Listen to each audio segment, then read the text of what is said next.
به نام خدا سلام عرض می‌کنم خدمت تمام شما دنبال کننده های محترم این چنل. عارفی هستم، مهندس طراح و مفتخرم که اولین جلسه از دوره آموزش نرم افزار مهندسی مکانیک رو خدمتتون ضبط کنم و در اختیارتون قرار بدم. برای صحبت‌هایی که ما در اولین ویدیوی چنلمون داشتیم در رابطه با اهداف این چنل و اینکه ما می‌خوایم چیکار بکنیم، اولین ویدیومون رو ضبط می‌کنیم با نرم افزار مهندسی کتیا. کتیا یکی از نرم افزارهای قدیمی طراحی قطعات و مواد مختلف هستش که اولین بار برای طراحی هواپیما و بدنه هواپیما توسط برخی از شرکت‌ها طراحی شد و الان هم توسط شرکت دازالت سرپرستی میشه و مالک این نرم افزار هست و امکانات مختلفی داره، اما خب به طبع محیط گرافیکی پایین‌تری داره نسبت به بقیه نرم افزارها و زیاد روش دوم نمیشیم، چون در ادامه و در ویدیوهای آینده به وقتش مواردی که مربوط به کتیا هستش رو خدمتتون معرفی خواهیم کرد. اما قبل اینکه شروع کنیم، چون هدف ما طراحی قطعات مختلف به صورت پروژه محور بود، یعنی پروژه رو می‌خواستیم آموزش بدیم که نحوه طراحی چجوریه، مثال‌های مختلفی رو ببینید و تفاوتی داشته باشیم به نسبت بقیه چنل‌های مربوط به این حوزه و همکاران محترم. دیدیم که یه سری موارد نیازی که قبل اینکه ما وارد اون مرحله بشیم در حال حاضر داشته باشیم. این موارد چیه؟ اینه که ما تقریبا به طور کلی ماژول‌های مقدماتی کتیا را ببینیم. پس حالا در طی یک جلسه تا حالا 2-3 جلسه نهایت ما سعی می‌کنیم که به صورت کلی به ماژول‌ها بپردازیم. اگر مواردی بود حالا به صورت کلی من تا بتونم در این جلسه خواهم گفت و در اختیارتون قرار خواهم داد، اما خب در ادامه اگر موردی بود، کم و کسری بود و موارد دیگر بهش تو ویدیوهای دیگر خواهیم پرداخت. پس این جلسه فقط ما به ماژول‌ها خواهیم پرداخت و به صورت کلی توضیح خواهیم داد تا در ادامه بتونیم قطعات مختلف و سیستم‌های مختلف رو با هم طراحی کنیم و جلو بریم.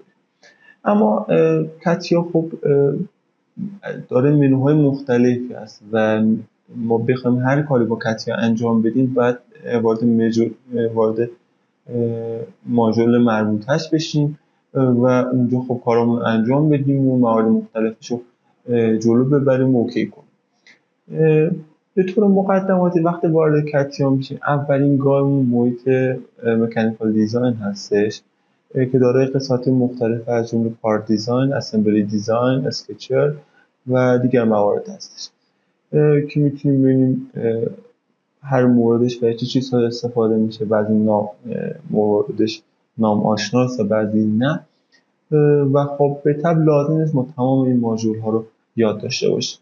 به طبع ما از موارد آسان تا شروع خواهیم کرد و پیش خواهیم. موردی که ما تو این جلسه معرفی خواهیم کرد این 3 تا ماژول هستش که من به ابزارش میپردازم. برای اینکه تو این 3 تا مسلط بشیم، اولین موردی که واردش میشیم پارت دیزاین هستش. وقتی روی پارت دیزاین کلیک کنید، یک پنجره براتون باز میشه که حالا شما میتونید اسمی که برای اون قطعه میخواین رو وارد کنید. حالا مثلا ما وارد میکنم حسام و 2 تا مورد دیگه که حالا لازم نیستش چندان بهش بپردازیم چون به صورت کلی داریم وارد این قطعه میشیم. شما وقتی این مورد رو کلیک کنید و وارد بشید، وارد یک همچنین محیطی خواهید شد که دارای ابزارهای مختلفی اینجا بکشید. تو این قسمت ها هاید شده گاهن خب به طب بگم که کتیا یه سری باگ ها خواهد داشت. ممکنه شما چیزو بیارید و تو این نوارها به این قسمت پایین بره. کارا الان خوشبختانه ما اوکیش کردیم و نیستش، ولی خب اینو حواستون باشه. ابزارها رو هم من به صورت کلی بگم، از اینجا شما میتونید فراخوانی کنید که این مواردی که تیک فعال دارن الان بر روی صفحتون هست و مواردی که ندارن خب میتونید هاید کنید، لازم نیستن نباید. هر کدوم رو هم شما زبدر بزنید هاید میشه و دوباره تیکش برداشته میشه اونه که لازم ندارید. و محیط‌های مختلف، حالا مثلا من این محیط لازم دارم، محیط اسکچه و خب مثلا این محیط لازم ندارم، مثلا اسمش هم بالاش نوشته که با این قسمت میتونید پیدا کنید. اینو من لازم ندارم خب میبندمش، مثلا این قسمت رو لازم ندارم میبندم و خب چیزایی که واقعا بهش نیاز دارم رو نگه می‌دارم و ازشون استفاده می‌کنم. شما می‌تونید اینجوری برای خودتون یک محیط کاربری شخصی سازی شده بسازید و راحت ازش استفاده هم بکنید. خب من میارم بالا، این رو هم میذارم این بغل که آورد اینجا و وارد میشه. ببین ما محیط طراحیمون یه محیط سه‌بعدی هستش در نرم افزار مختلف که به طبع طراحیمون وارد محیط‌های دوبعدی خواهیم شد، اسکچ یا همون ترسیم رو رسم خواهیم کرد و دوباره برمیگردیم داخل محیط سه‌بعدی که پارت دیزاینمون باشه و به اون جنس هویت میدیم به قول، به اون نقاشی که کشیدیم، به اون ترسیمی کشیدیم یا هر چیزی که شما اسمشو میذارید. خب در گام اول این محیطمون هست، یکی از صفحات رو باید انتخاب کنید، برمیگردید به این محیط. اولین چیزی که شما باید یاد داشته باشید محیط اسکچ هست. شما میتونید روی این دوبار کلیک کنید یا اینجا اسکچ رو بزنید که واردش بشید. خب به طب میتونید شما سطوح مختلف انتخاب کنید، در ادامه موارد مختلف انتخاب کنید، طبق قواعد کاتیا پیش برید و طراحی داشته باشید. میتونید پلین های جدید بسازید، موارد مختلفی بسازید، اما در گام اول شما در مرکز مختصات دارید و با 3 تا صفحه که x y z و zx هستش. خب ما یکی از مختصات دوبعدی رو انتخاب میکنیم، کلیک میکنیم و وارد این محیط میشیم. در این محیط ما باید از یکی از زوایا بادی اصلی خودمون رو رسم کنیم. اگر حالا دیده باشید در گذشته طراحی‌هایی که انجام میدادن روی ترسیم‌های دوبعدی بود، روی صفحه 3 تا پلینش رو رسم می‌کردن و خب طبق اون طراحی انجام میشد. کاتیا خب و بقیه نرم افزار طراحی اجرایی نشأت گرفته از همین ایده هستن. ما یه طراحی دوبعدی یه نما رو رسم می‌کنیم، بهش بادی میدیم و ادیت‌های مختلف روش میزنیم. خب مثلا در اولین گام میخوام یه استوانه رسم کنم. خب من یه دایره میزنم، با کلید تب شما میتونید این بالا جابجا بشید و اون شعاعی که میخواد انتخاب کنید. مثلا من وارد میکنم شعاع 45. به طب به حسب میلیمتر هستش این تغییراتی که ما اینجا داریم. خب شما میتونید وارد تنظیمات بشید. تنظیمات اون کجاست؟ تو قسمت آپشن اینجا، تو قسمت روز آپشن و واحداتون رو تغییر بدید مواردی. حالا یه قسمت هم کلا به تنظیمات کاتیا خواهیم پرداخت.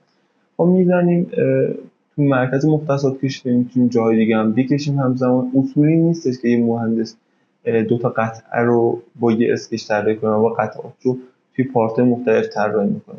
خیلی ساده بخوام نکته مهندسی رو همین ابتدا بگم اینه که شما هر قطعه‌ای که میخواید بسازید و جداگونه ساخته میشود، مثلا یه دونه استوانه جدا طراحی میشه، تراشکاری میشه، و یا هر مورد دیگه یه لوله میخواد جدا چیز بشه، پایه جدا، هر چیزی، یا مثلا 2 تا قطعه که قرار به هم جوش بکنن، هر 2 تا قطعه جداگونه باید طراحی بشه و برای هر کدوم یه پارت طراحی بشه و بعد بریم وارد محیط اسمبلی.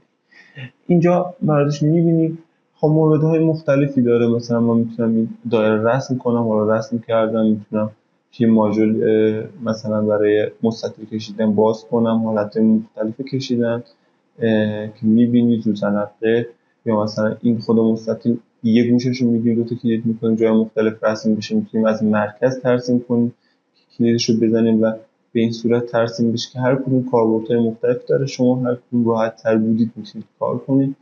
یا مثلا اینجا موارد مختلفی هستش که میتونید ازش استفاده کنید. من اول از این مستطیل استفاده میکنم، مرکزشون مرکز مختصات قرار میدم، میارم و خب چیز مختلف روش سوار میکنم. اول 2 تا اندازه بدن. شما میتونید با این ابزار کانسیستنت یا توی نوسار سالیک میجر هستش انتخاب کنید، بیارید باز کنید. اینجا میبینید که واحدش مشخص 150، اینجا مثلا 100 بهش میگیم دل بخواه و بر طبق نیاز. یا میتونید براش فیلت بزنیم، چیزهای مختلف میگه که آیا واقعا میخوایی اتفاق بیفته، چون ما بهش دیمنشن داریم. اگه دیمنشن نمیدادیم این مورد رو نمیگفت به ما، بعد میتونستیم دیمنشن وارد کنیم. این مورد که میتونیم هم زاویه این قضیه رو بهش وارد کنیم، زاویه این پخ رو یا اندازش رو وارد کنیم. برای کات هست این نرم افزار ایریز، خیلی واقعا به اون کار بردیم، میتونیم موارد مختلف رو پاک کنیم تو اینجا نواسان میرر هست، این سیمتری هستش که از به یه خط اگر سیمتری کنیم کلا یه سمت پاک میشه و در اون سمت سیمتری میشه. ترنسلیت هست برای انتقال، برای دوران هست، اسکیلمون میتونیم چند برابر کنیم که این مقداری باگ‌هایی داره، بهتره زیاد ازش استفاده نشه. و نواسان آفستمون هم که هستش که مثلا من اینجا بکشم این خط رو باید ببندیم برای آفست. خب میکشم enable not modified input. خب فکر کنم به بیایم امتحان بکنیم روی یک موردش. حالا میشه حالا موارد مختلف و ارورهای مختلفی داره کتیا که حالا چون نمیخوام زیاد زوم بشیم روی نکات ریز کتیا تو درش میذارم، در ویدیوهای بعدی بهش میپردازم. این مورد پروژکت تیردی المنتس هست. شما میتونید مثلا میگم یه دونه مستطیل دارید، همین مستطیل پد میدید، حالا مثلا بعدها میاد تو همین محیط، حالا من نشون میدم ولی بعدها مثلا میاد یه دونه استوانه هم روش رسم میکنه. خب شما دوباره میخواد یه ادیتی بزنید روی خود همین مکعبی که حالا بعداً درست کردید و میخواد به اندازه قطر دایره رو بدونید روی اون صفحه‌ای که میخواد ادیت بزنید، روی این صفحه‌ای که میخواد ادیت بزنید. ما ببینیم چقدر میتونید روی محیط 3D یک کلیک بکنید. وقتی اومده دوباره از محیط 3D تو اسکچ و رو پلین مشخصتون یک پلین پروژکت کنید. پروژکت کردین خط مربوطی به صورت زرد خواهد افتاد و شما میتونید استفاده بکنید. خب مورد دیگه ای من نمیبینم اینجا میبینید. اینم بگم که اینجا حالت اگر مقید باشه سبز میشه، مثل این ها که مقیدن تابیدن نمیشن ولی بعضی ها مقید نیستن. یه چیز هم بگم خیلی خیلی خیلی مهمه توی سالید ورک و اینونتور. شما اگه یک خط بازداشته باشه طراحی میشه، اما در محیط کتی شما حتما وارد تولز اسکچ آنالایزر بشین و اینجا ببینید که کلوز باشه. اگر کلوز نباشه ارورهایی خواهیم دید که توی کتیا هستش. همینجا دو سه تا نکته هم راجع به نحوه جابجایی روی صفحه هم بگم. اینکه شما اسکرول موستون رو فشار بدید، نگه دارید، اینجوری توی جای مختلف مقیاس بدید. اگر یک کلیک بکنید روی اسکرولتون و نگه دارید و یک کلیک راست بزنید، شما میتونید زوم اوت و زوم این کنید و با کلید چپتون هم میتونید سلکت داشته باشید رو از این مورد هم استفاده کنید که توی حالا چیزهای مختلف استفاده میشه. اگر کلید اسکرول رو فشار بدید، کلید راستتون هم بلافاصله فشار بدید، میتونید حالت روتیت کنید که حالا تو محیط 3D خیلی بیشتر استفاده میشه. از این منوهای پایین هم من بگم دوباره همین میتونه فیت کنه تو محلی که میخواد. این میتونه حالا روتیتتون برگرده تو حالت دو بعدی که تو محیط دو بعدی خیلی استفاده میشه. محیط روتیت هست و پن هستش که جابجا بشید و یه محیطی هم داریم به نام سواب ویزیبل اسپیس. اگه مورد هاید کنید تو این مورد میاد. ما میتونید اینجا هم تو محیط 3D حالت مختلف و نمایش 3D رو داشته باشید. اینا موارد گفتم. میتونید حالا دایره و موارد مختلف نحوه مختلف دایره رو داریم. اسم لاین میتونید بکشین و خب من به این بسیار میپردازم. حالت بیزی هست، سهمیگون هست. خود خط رو میتونیم اینجا داشته باشیم بکشیم، نحوه مختلف تقسیم خط، خود نقطه و موارد مختلفش و این چنین که هر کدوم یه زیرمنو داره که میتونید ازش استفاده کنید. از این محیط هم وقتی این رو کلیک کنید شما اگه بخواید موردی رو رسم کنید مجبورید روی نقاط تقاطع این صفحه مربعی شکل ترسیم کنید، ولی اگر نباشه چندان قید خاصی نیست، بهتره که حالا این قید رو نذارید. اگر شطرنجی بردارید محیطتون اینجوری میشه باشه این شکل هست. شما میتونید به حالتی خطی بکشید که نقطه چین هست، حالا به صورت خطوط راهنما هست، حالا تو محیط کار دیزاین اینها رو تبدیل به بادی نمی‌کنه و تنها خطوطی که تو فور هستش تبدیل به بادی میشه در سطح کلوز میشه. میگم این مورد اکسید ورک بنچ ما رو وارد محیط پارت بادی میکنه یا اون محیط دیگه که هستن، اگه حالا جنراتیو شیت متال باشه یا هر مورد دیگه. شما میتونید قیدهای مختلفی رو بدید به موارد. مثلا میگم ما اینو کلیک میکنم یه مورد کلیک میکنیم این فعال میشه. بعضیش غیر فعاله چون به نسبت اون سلکتایی که داشتیم فعال میشه. مثلا اگر فیکسش کنم جا اندازه رو همین فیکس نگه میداره، مکان رو فیکس نگه میداره، مقید میشه. تیم لنس بهش بدیم که طولش هستش، ابعادش میگیره. اینجا دیستنس ها مثلا بین دو تا قطعه من دیستنسش رو مقید کنم، زاویه‌اش رو مقید کنم، ردیوس دیامترش رو مقید کنم، سیمتریاش رو مقید کنم. موارد مختلف این هم مرکزی هست، چسبیدن یک دایره. حالا میگیم همین رو امتحان بکنیم که مثل تصویر ببینیم و پرکتیس کنیم. حالا همین نقطه‌شیم مثلا من با این دوتا مورد میگیرم، میرم اینجا تانجنسس میکنم و اینجوری به هم میچسبه. و قیدهای مختلفی هم هستش که مثلا اینجا این یکی خودش ورتیکال داره، قید هوریزونتال میتونم بهش یعنی افقی، ورتیکال، عمودی و این چنین. دو تا چیزی دیگه به درد بخور هستش که من اینو بهشون اشاره میکنم. این دو تا خود میجر هستش و بحثای رنگ هم کار تو مورد دیزاین به کار میاد و اینجا هم مورد آخر شما وقتی میکشه زیر مجموعه پارت بادی این اسکچتون میاد که این نمودار در اختیار خیلی توجه داشته باشین، بعدا خیلی واقعا به کار خواهد اومد.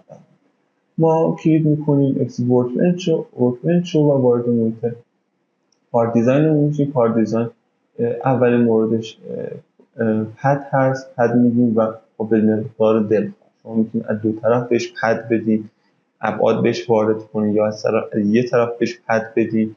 میتونید آپ تو نکست بدین، حالا برای چیزای پیشرفته تر به کار میاد. اینا تو پروژه خواهیم دید. خب ارور میده وقتی چیز مورد خاصی نداره. و اسکچتون هم که انتخاب کردید میتونید اسکچ مختلف انتخاب کنید یا خودتون وارد اسکچ بشین. ریورس دیرکشن بزنید، یعنی نسبت به پلینتون صفحه دیگر رو تیز کنه. میرر اکستند بزنید، هر چقدر 20 میلی متر این بر پد داد این برم بده. و خب این مواردی که هستش. حالا من اینو پد میدم. اینجا میتونم هاید کردنم ببینید که در صورت هاید هست و کپی هست. کپی و پیس زیاد اوکی نیست تو این قسمت و خب من هاید میکنم. اینجا میبینید مورد رفته هاید شد. اینجا هم که پد دادم اسکچ اون زیر مجموعه پد میاد و خود پدمون هم زیر مجموعه پارت داده. خب میتونم کار مختلف انجام بدم. میتونم دوباره پلین انتخاب کنم، خیلی سریع برم دوباره محیط اسکچ، یه دونه دایره بندازم اینجا. حالا من مقیدش هم نمی کنم، سریع میگذاریم. شما میتونید هر کاری بکنید.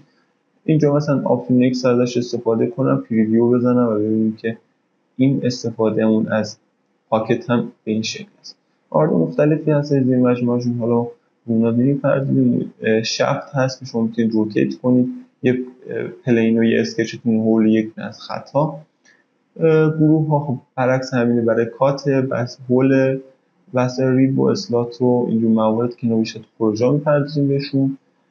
سریع بگذارم اینجا. خب همونجوری که اونجا شما تونستید پد بتونید فیلت بزنید یا پخ بزنید اینجا میشه. انتخاب میکنید، زاویه میدید، یه پریویو بزنید معلوم میکنه چقدر میده و بعد یه پخ هم اینور بزنم. خب پخمون هم مثلا 5 میزنید.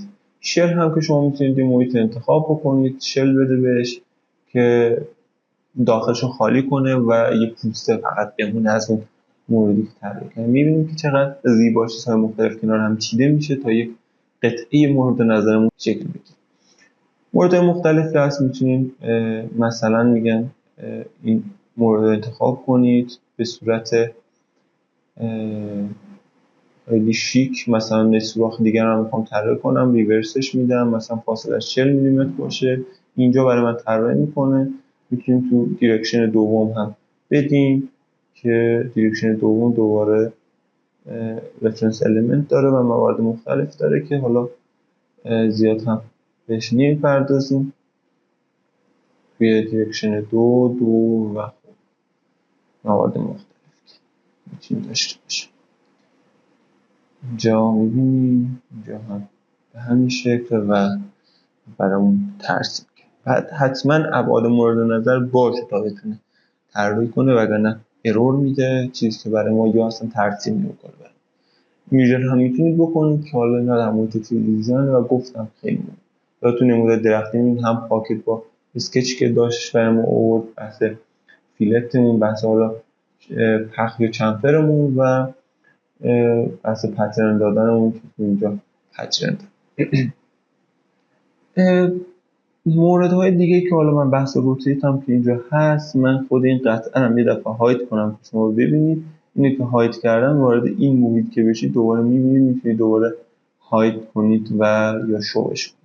همین الان که محیط هایت بریم، اسکچ ها هایت شدن به صورت خودکار، این محیط هم هایت شدن که شما میتونید اینها رو شو کنید یا دوباره هایت کنید. به صورت دیفالت هایت میکنه که مشکل نخورد. وارد مرحله بعدی هم بشم، زیاد توی مرحله نمونم، وارد محیط اسمبلی دیزاین میشم من که اینجا میبینید هیچی نداره فعلا داخلش. حالا ویندومو ویرتیکال میکنم، شما میتونید نوعهای مختلفی پارتاتون رو بیارید داخل. من پارت هم میارم اون سمت، اینو میبندمش و اینو نگه میدارم.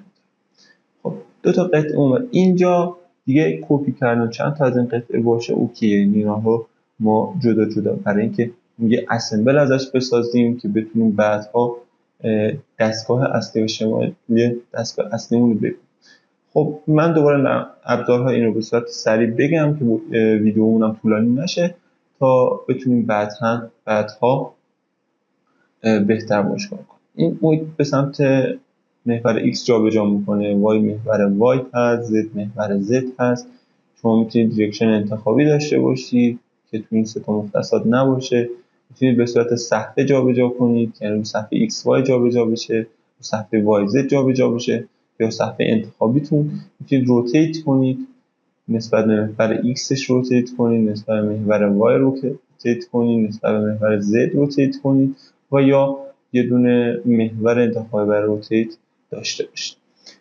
و این برای روتیتش هستش. حالا اینجا میتونیم چند تا اگر قطعه باشن اپلای کنیم که اصلا فاصله بگیریم. وقتی اسمبلی انجام شده و ما میخوایم به صورتی نمای انفجاری بگیریم، قیدهای مختلفی هست. این قید حالا میتونیم این دو تا مورد رو با هم قید کنیم که بیان و این کلید این پایین رو آپدیت رو که بزنیم میاد. حالا من کنترل زد میزنم که برگرده، قید و ور میدارم. میتونید راستاهاشون رو با هم قید بدید که الان چون مقیدن اوکی. حالا من یک مقدار جابجا کنم و دوباره آپدیت بزنم که کنار هم. میتونم من صفحاتشون رو انتخاب کنم با قید کانسنتریت و با هم بچسبونم. میتونم به هم فاصله بدم. اینها رو حالا بذارید من کنترل زد بزنم، فاصله شون رو من اندازه بگیرم. حالا میتونم مثلا صدش کنم که نزدیک 100 بشه به نسبت طراحی که ما داریم و انجام خواهیم. میتونم بهشون زاویه بدم، میتونم توی جایگاهی که هستن فیکسش کنم. یه نکته دیگه مهندسی بگم، ما تو اولین گامی که داریم اولین قطعه‌ای که داریم معمولا، حالا مثلا اگر ماشین یه قطعه از شاسی ها رو حتما باید فیکس کنیم که این حالت محورهای مختصاتمون به هم نریزه. شما یکی اشتباه بزنید و محور مختصاتمون به هم بریزه، کمی توی میجرمنت های آخر مشکل ایجاد میشه. حالا اینجا میتونیم از این ابزار میجر بیتوین هم استفاده کنیم و بسنجیم که آیا واقعا 100 هست یا نه. می‌بینیم که رو محور X 100 و به صورت مینیمم هم 100 که میتونیم موارد مختلف اینجا اضافه کنیم. هرچی پیچیده‌تر بشه اینجا گزینه‌های بیشتری هم برای کار هست. اما محیط مهندسی لازم نیست هی پارت دیزاین جدا باز کنیم و طراحی کنیم. میتونیم تو همینجا یه پارت دیزاین برای خودمون باز کنیم که مستقل از بقیه پارت ها باشه. اینجا یه حالت کامپوننت میتونیم ایجاد کنیم، یعنی مثلا یه سری چرخنده ها کنار هم با هم کامپوننت هستن، کار میکنن، اونها یه جدا هستن. میتونیم پروداکت کنیم، میتونیم یه زیر شاخه های پروداکت برای پروداکت اصلیمون تعریف کنیم که سری مزایا داره که توی قسمت ها و پروژه ها بهتون میگن. اینجا خود پارت رو میتونید بزنید، کلیک کنید، یه پارت دیزاین برامون ایجاد میشه. ما اگر توی بیان طراحی کنیم مستقل از بقیه است. و خب اون بحثایی که پروژکت و این چیزا گفتم، حالا تو اسمبلی میتونید بیارید اون قسمت رو پروژکت کنید و خیلی دقیق و زیبا بکشید و یک ترسیم مهندسی داشته باشید. با این کلیت هم یک کامپوننت رو میتونید وارد کنید و یه پارت و موارد دیگر رو از فایل هایی که دارید میذارید. میگی تو چی توی این پروداکت میخوام وارد کنم، میگردید یه دونه کات پروداکت پیدا میکنید و وارد میکنید، یا یک دونه پارت یا دونه پروداکت. موردهای دیگه‌ای که هستش چندان کاربردی نیست برای ما تو این قسمت و به صورت کلی اگر بخوام اشاره کنیم و تا همینجا بسنده میکنیم. فقط این رو هم بگم که این حالا میجرشه، بحث چگالی موارد و وزن و اینجور چیزهاشو میتونیم اینجا بدیم، میتونیم از کتابخونه کتی استفاده کنیم و بهش متریال بدیم و خب اینجوری موارد که تا جایی که لازم باشه ما ازش استفاده میکنیم و یا اینجا مثلا من این قطعه‌مو انتخاب میکنم، میتونم نمیگه رخت قطعه‌مو انتخاب کنیم بهش کالر بدم که زیباتر بشه یا جوری که میخوام کارم انجام بدم. بگذاریم. خیلی ممنون از همتون که نگاه زیباتون رو در اختیار من قرار دادید و از وقتتون استفاده کردید، هم برای خودتون و هم قابل دونستید که ویدیوی این چنل رو ببینید. از همه شما خیلی ممنونم. این چنل اگر دوست داشتید این ویدیو رو و دید که مناسبه و دوست داشتید بقیه ویدیوهای ما رو ببینید، حتما ما رو سابسکرایب کنید و این ویدیو و این چنل رو به دوستان خودتون معرفی کنید. در ادامه هم با ما همراه باشید انشاءالله که بتونیم ویدیوهای بیشتر و کاربردی‌تری رو براتون به نمایش بذاریم.